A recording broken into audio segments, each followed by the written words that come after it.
This was Beijing on Sunday as large crowd came together to denounce zero COVID restrictions and call for political freedoms. But the government was quick to deploy police to control the growing crowds.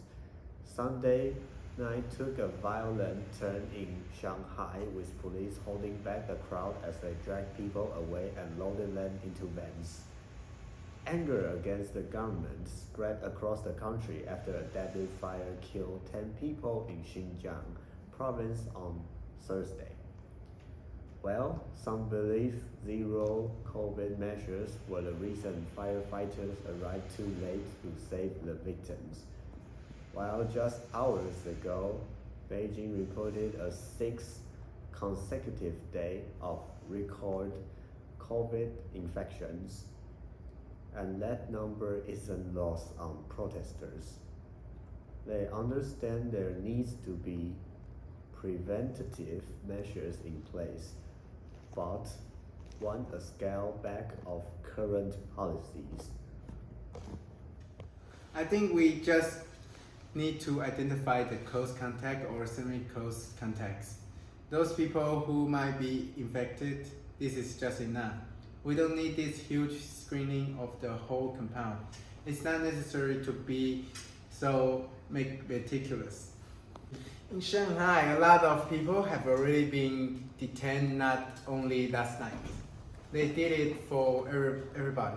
For all the people, for the delivery guys not to be locked in their apartment. For everybody to be able to receive medicines and food. We need to help these people, free these people in Shanghai. So I'm in the middle of a protest that happening in Beijing. It's just past 1 a.m. There's a crowd of mostly young people that have gathered here to protest the COVID measure in China. They have been chanting, "No to COVID test, yes to freedom." And this is happening in Taoyuan district.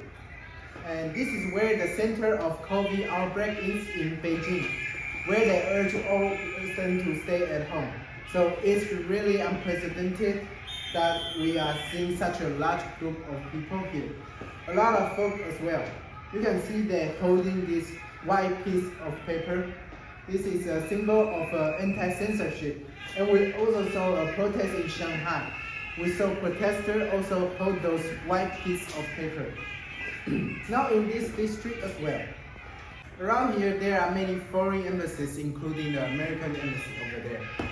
So notable that they choose this site for this protest. Now this protest has been going on already for several hours. It's very late. And you can see the policeman right now is telling me to move back a little bit. But there is a large police prison.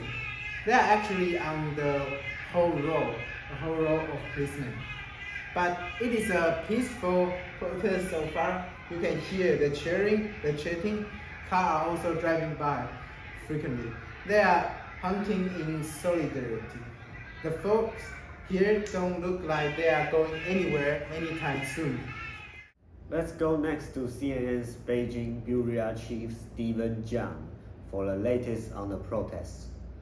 It's extremely rare to see this kind of widespread protest across the country, something we really haven't seen for decades. It's also extraordinary to hear some of the demands from the protesters, which I think all began on Saturday night in Shanghai, where protesters they're shouting China's slogans, really directly targeting that ruling Communist Party and its top leaders Xi Jinping. Even the most vehement opponent of the so-called zero COVID policy in this country has really been dancing around the issue, blaming incompetent or overzealous local officials instead of really pointing the finger at the ultimate decision in this one-party system. But the Shanghai protesters really challenging the legitimacy of the party and a strongman leader, which may explain why the police there deploy some of the hardest tactics we have seen in this country when it comes to their treatment of the protester because one of the biggest fear on the government part, of course, is to have this kind of message inspire others across the nation. But that seems to be exactly what has happened since we have seen protesters in other cities in Chengdu, but also here in Beijing, shouting slogans that really touch on some fundamental aspect of the system. They, of course, say things like no to COVID testing, yes to freedoms, but also they have chatting slogan like no to dictatorship, yes to vote, and no to being a slave, and yes to being a citizen. And it's notable that many of the protesters over the weekend having young people, including many students on university campus across the country, perhaps not surprising because of what many of them. They have lived their entire college life in the past 3 years under some form of lockdown. And also not to mention they are the group hit hardest by the economic slowdown brought by the policy. Even the official government figure in the summer showing that people aged between 16 and 24, their unemployment rate hitting a record-breaking 20%. So this is really a segment of population that are feeling a growing sense of hopelessness and desperation. They have so laid away, almost nothing to lose, and that of course often translate into taken to the street to make their voice heard. So that's also why this is very disconcerting to the authority. We have already seen signs of them trying to disperse the student crowd and to send them home basically by ending the semester early. Several universities here in Beijing and sent out notice to their students about transportation arrangement to take them to train station or airport. Steve Chen, CNN, Beijing. While many protesters are daring to openly call for the removal of Chinese leader Xi Jinping, they could be heard chanting, "Step down, Xi Jinping! Step down, Communist Party!"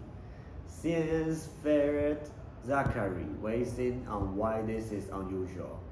China has often allowed protests. People have the mistaken impression that they allowed no protests or lots of protests to always on very specific local issues of food shortage or local corruption, something like that. What is extraordinary about this one is that they are allowing protests in which people are talking more generally about Communist Party rule, as you say no to COVID lockdown, yes to freedom.